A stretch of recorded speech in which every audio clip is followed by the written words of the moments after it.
Picking the right smartwatch in 2026 is not about finding the best one. It's about finding the right one for how you actually live. And with 4 very different options on the table today, that distinction matters more than ever. Let's start with the Apple Watch Series 11. This is Apple's flagship smartwatch for 2026, released in September.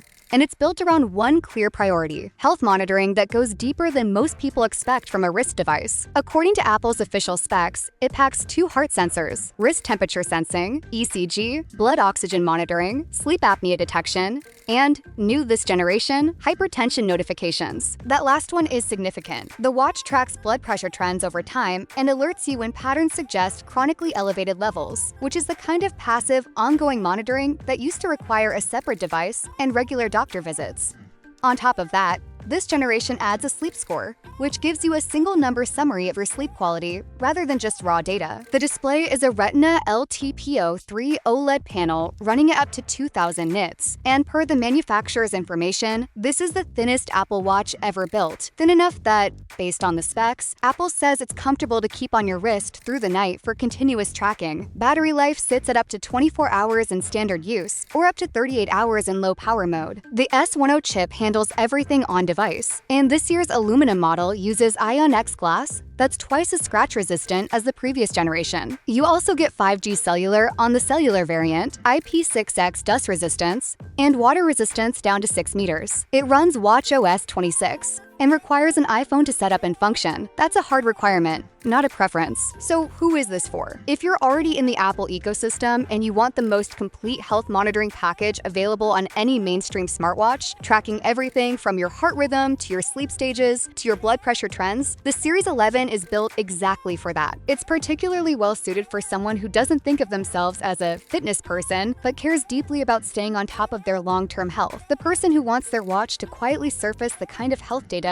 that actually changes behavior without needing to configure anything. It also works as a daily driver for calls, messages, and apps, thanks to the cellular option and 5G support. Just keep in mind, it only works with iPhone. At around $330, it's one of the more accessible entries on this list. You'll find the link in the description with the current price on Amazon. Now, if budget is not the constraint, and you're on Android, or you simply need a watch that can take a beating in ways a standard smartwatch was never designed to handle, the Samsung Galaxy Watch Ultra is a different kind of product entirely. This is a 47mm watch built on a titanium chassis, rated at 10 ATM water resistance, that's 100 meters, and tested under MIL STD 810H standards, which is a military-grade durability protocol covering extreme temperature ranges, altitude, humidity, vibration, and drop impacts. Per Samsung's official listing, the display is a 1.5-inch Super AMOLED panel with a peak brightness of 3,000 nits, which means it stays readable in direct sunlight when most watch displays wash out. The watch runs on the Exynos 1000 chip,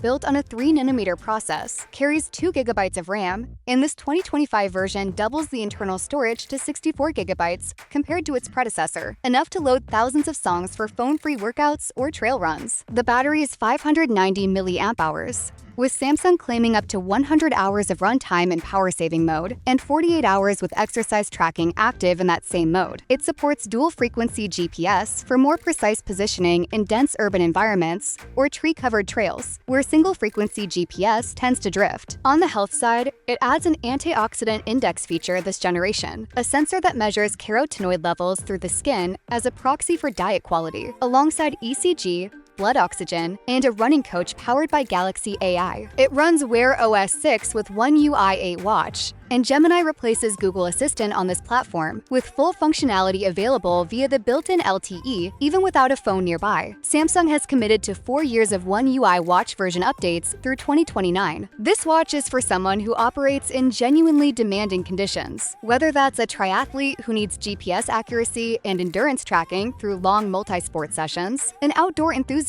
who doesn't want to worry about whether their watch survives a fall or a river crossing, or a power user on Android who wants Samsung Health health's full suite of AI coaching tools on a device that can keep up with their lifestyle. It's the most rugged mainstream smartwatch on this list, and the 64 gigabytes of storage make it the clear choice for anyone who wants their music library on their wrist without compromise. At $600, it's a significant investment. Check the description for the Amazon link and the price at time of recording. If you've been watching GadTech for a while and you find these comparisons useful, subscribe and hit the notification bell. We drop new videos regularly, and you won't want to miss the next one. Moving forward to a completely different profile, the Garmin Forerunner 165 and Forerunner 965. These two sit within the same Garmin family, but serve genuinely different types of athletes. So it's worth understanding what separates them before you decide which one belongs on your wrist. The Forerunner 165 is Garmin's entry-level running smartwatch with a 2-inch AMOLED touchscreen, 390 by 390 pixel resolution, a 43mm fiber-reinforced polymer case that weighs just 39 grams, and 5 ATM water resistance. Per Garmin specs,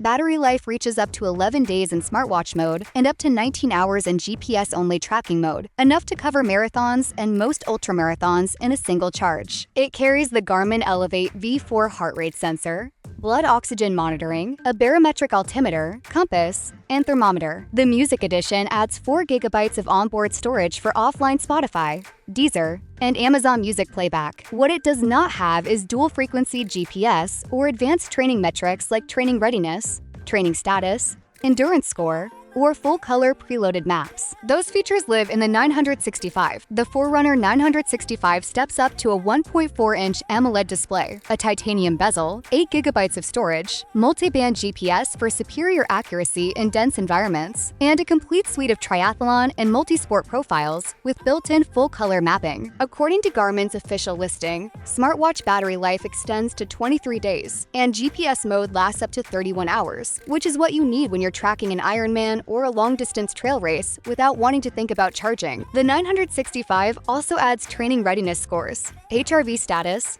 race day completion time predictions based on course details and weather, and running power measurement from the wrist without any accessory. Both models work with Android and iPhone. The 165 is for the runner or fitness-focused person who wants real Garmin training intelligence, daily suggested workouts, Garmin Coach training plans, recovery metrics, body battery, without paying a premium. If your events top out at a half marathon and you're not navigating unfamiliar terrain, the 165 covers everything you need. The 965 is for serious endurance athletes, triathletes, ultra runners, people who spend hours in the wild and need reliable navigation, and anyone whose training volume is high enough that they genuinely use metrics like training load and endurance score to manage their season. Both are available around $300 for the 165 and higher for the 965. The Amazon link in the description will show you the current prices for both models so you can pick the right tier. And then there's the Google Pixel Watch 4. Released in October 2025, this is Google's most refined smartwatch yet, and it comes in two sizes: 41mm with up to 30 hours of battery life and 45mm with up to 40 hours. According to Google's official product page, the display is a first-of-its-kind Actua 360 domed panel with edge-to-edge Corning Gorilla Glass, 10% larger and 50% brighter than the previous generation, hitting 3,000 nits of peak brightness. The watch runs on the Snapdragon W5 Gen 2 chip and includes dual-frequency GPS, a multi-path heart rate sensor, with an algorithm fine-tuned for activity, skin temperature sensing, SpO2, stress tracking, and sleep tracking that Google says is 18% more accurate at classifying sleep stages than its predecessor, thanks to updated machine learning models. Per the official specs, fast charging delivers 15 hours of use from just 15 minutes on the charger. One detail worth flagging: the LTE version is the first smartwatch ever to support standalone satellite emergency communications, meaning it can reach emergency services from off-grid locations without a phone or cellular signal. Google also launched an AI health coach built on Gemini alongside this watch, offering personalized fitness and sleep coaching that adapts to your goals and real-life patterns. For practical day-to-day use,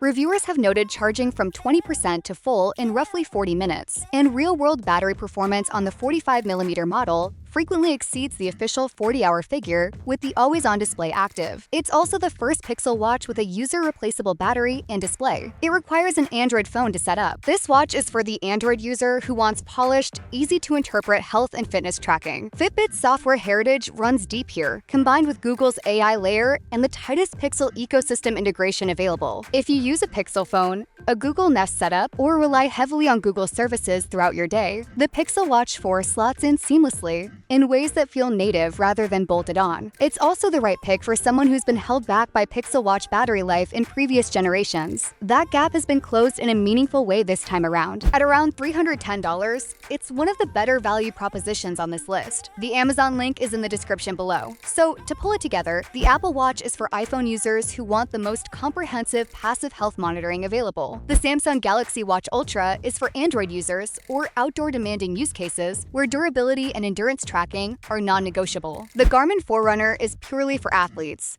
the 165 for runners building consistency, the 965 for serious multi-sport competitors. And the Pixel Watch 4 is for Android users who want a smart, well-integrated daily companion with genuinely improved battery life and Google's AI ecosystem at their wrist. All 4 links are in the description. If you haven't subscribed to GadTech yet, now's a good time, and we'll see you in the next one.